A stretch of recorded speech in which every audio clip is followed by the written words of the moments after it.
G'day everyone, Comrade John here.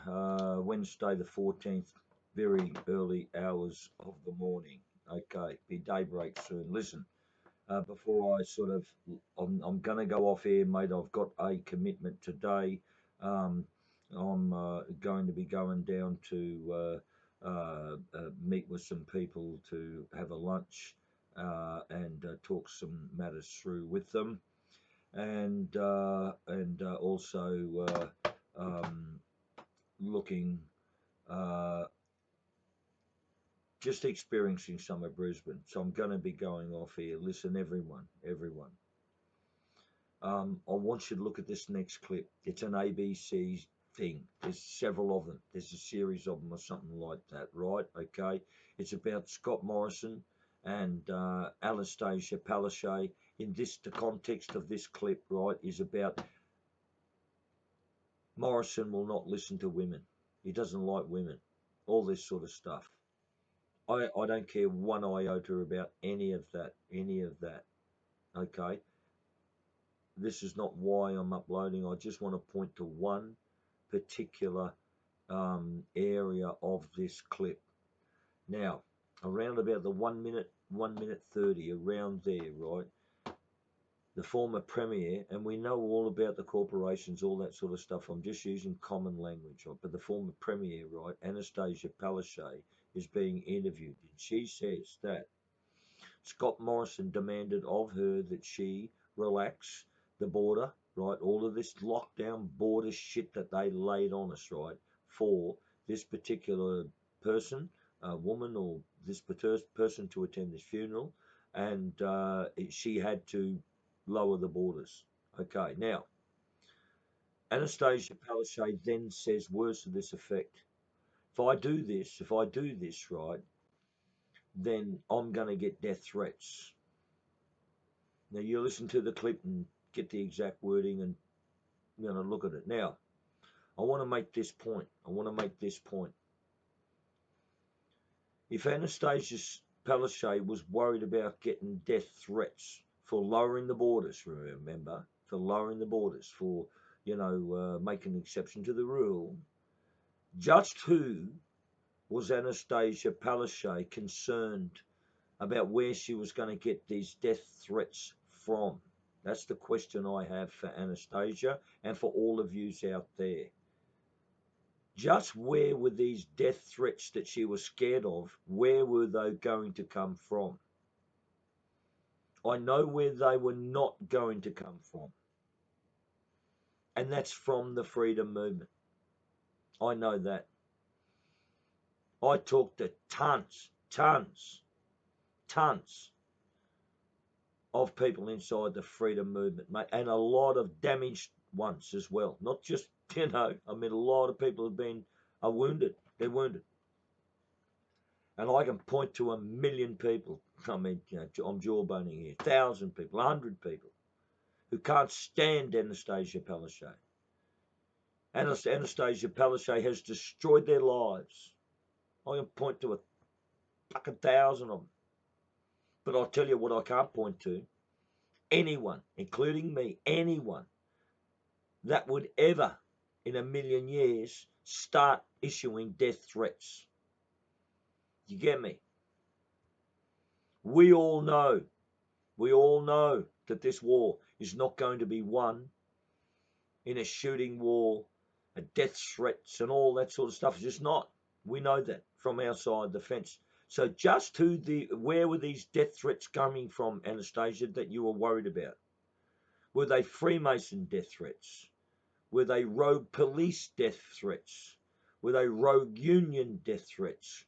Rogue United Nations World Health Organization deep state type death threats? Where would these death threats come from, Annastacia? That's the question I have. But because it's not coming from fucking us. It's not coming from Bosi. It's not coming from Guru. It's not coming from even the pissant Onigs and all the rest of these people out there. Not coming from any of them and me. You get me? So where the fuck are these death threats coming from, Annastacia? And to all you people out there, what was she worried about? Yeah, good fucking question. Think about it. We live in dangerous times, folks. We live in dangerous times, mate. There are rogue elements out there, mate, that are very, very dangerous to our society, our community, and our country. Thanks. Come on, John.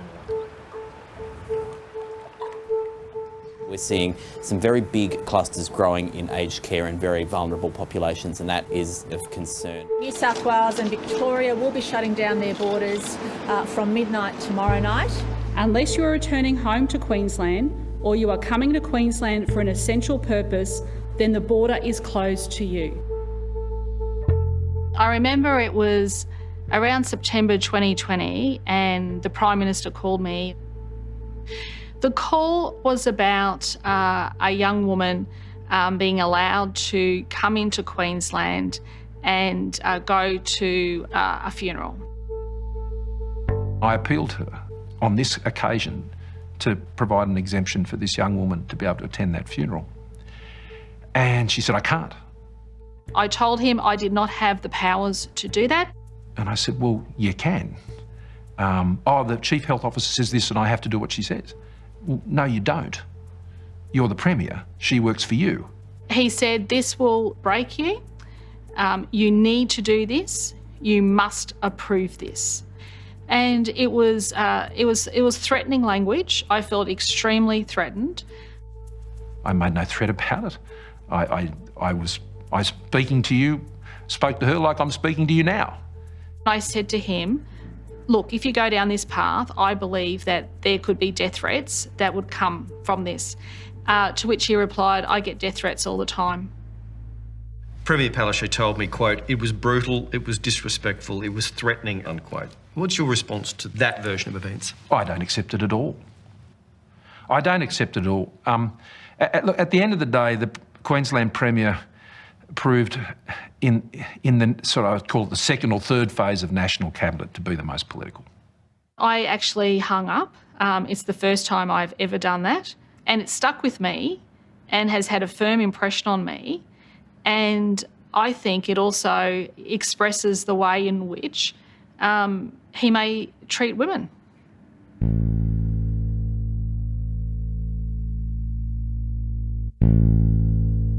As Secretary of Prime Minister and Cabinet, I'd always seen somebody who was domineering, whose relationship with the female members of his cabinet left a lot to be desired.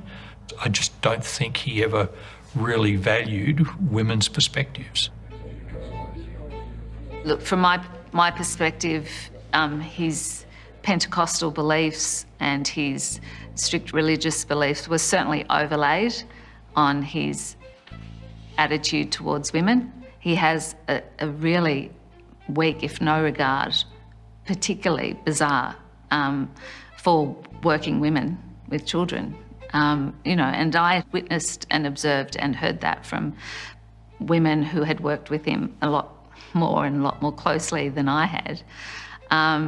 So women who had challenged him or who weren't going to stay silent, such as myself, we left. Do you think you have a problem with women? I don't. And my professional record of where I've worked and how I've worked over my entire life, I don't think indicates that at all. Prime Minister Morrison chaired a cabinet which had the largest number of women sitting around the table in Australian history. I don't think that was the credit was given where credit was due. I genuinely don't think he had an issue with women. He did surround himself by men. That was Alex Hawke, Stuart, Robert and Ben Morton. Now, it's not clear to me which women, if any, he listened to. I mean, clearly his wife, fine, but in terms of parliamentary colleagues, the closest were all male.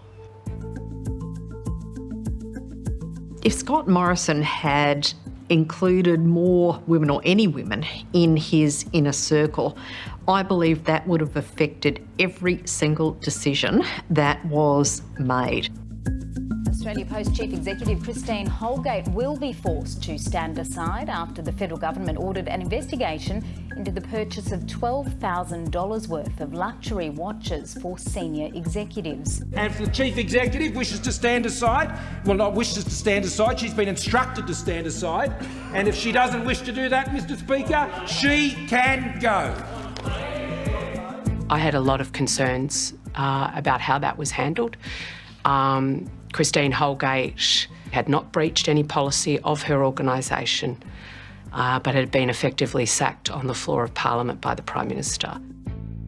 All I was seeking to have happen is for the Chief Executive to stand aside while Australia Post did an investigation into this and brought back their findings. And my view was, well, I think my request is quite reasonable. And if she's not prepared to accept that, well, she can go. Now, I said that with a bit more force in the Parliament and probably could have taken a glass of water beforehand. I think it's one of the worst acts of bullying I've ever witnessed. It is an utter disgrace. It was ridiculous, you know. You don't go into a public forum and berate another person. That is a conversation on the phone with them, not in the chamber. Not, you know, because that's starting looking too presidential. You're looking too, you know, I'm the boss here, and people find it threatening. You know, they don't like it.